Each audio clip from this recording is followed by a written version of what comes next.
The Cincinnati Bengals are next. Yes, I'm calling the Bengals because they were the worst team in football last year. Once they get back to being good, I will call them the Bengals.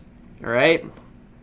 Start off with their number one need, which is quarterback, which isn't on the list because I already assume they have one in Joe Burrow. Maybe they decide to shock the world and not draft him, but I'm going to say they do. Now, you trade Andy Dalton, most likely. I think a lot of teams will be looking to trade for him, so that should definitely be an option. And I don't know what he'll go for. Maybe like a third-round pick, depending on how desperate the team is. Maybe a second, but I assume it will be a third, maybe a fourth-round pick for Andy Dalton. You have Ryan Finley as a backup, so you don't really need to worry about that. Wide receiver, A.J. Green. Let's just start there. Tyler Boyd, John Ross. I've heard that John Ross could be a trade candidate, but I actually really like the way he played last year when he was available to play. The problem with him is he gets hurt a lot. Tyler Boyd is there. They signed him. He's a good slot receiver. One of the better ones in the league. Had a really good last year. A.J. Green, what do you do with him? In my opinion, you trade him. That's my opinion. I think you get draft picks back, whether that's a second-round pick, a third and a fourth maybe, whatever it is.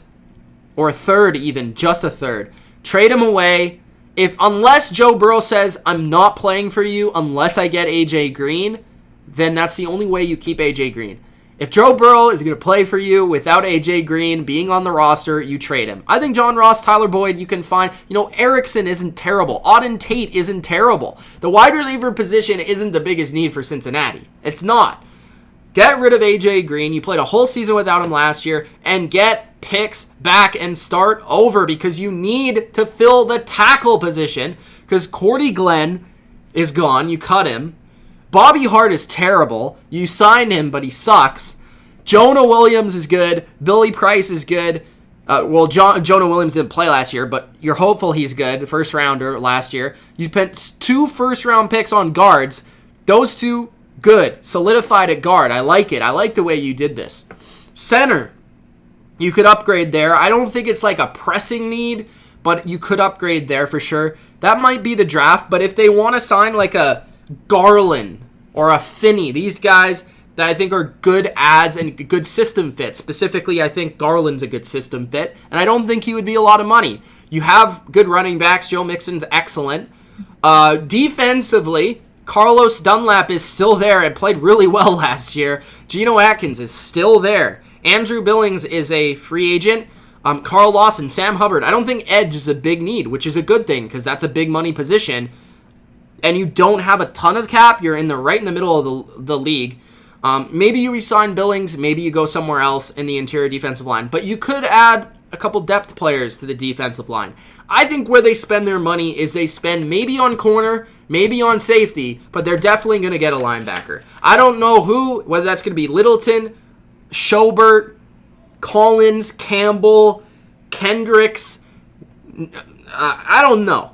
Trevathan, Bradham, Grugier. Who's it going to be? One of these guys they're going to pick up. 2 of these guys maybe potentially. And they've shown that they will pay for linebackers in the past. And maybe they also spend a pick on it. But their linebacker position is very bad. I'd argue it's the worst in the league.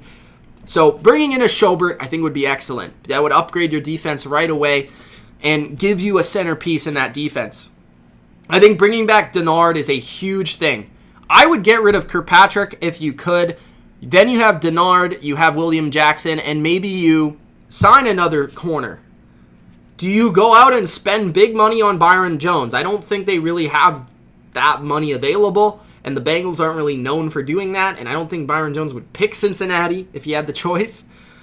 But you could get a lower tier guy that would come there. Maybe you bring back Jonathan Joseph for another year, just a year as a fill-in. I don't know. Maybe you bring in Waynes, who would be a scheme fit there. Maybe you bring in Bradbury and just pay him money.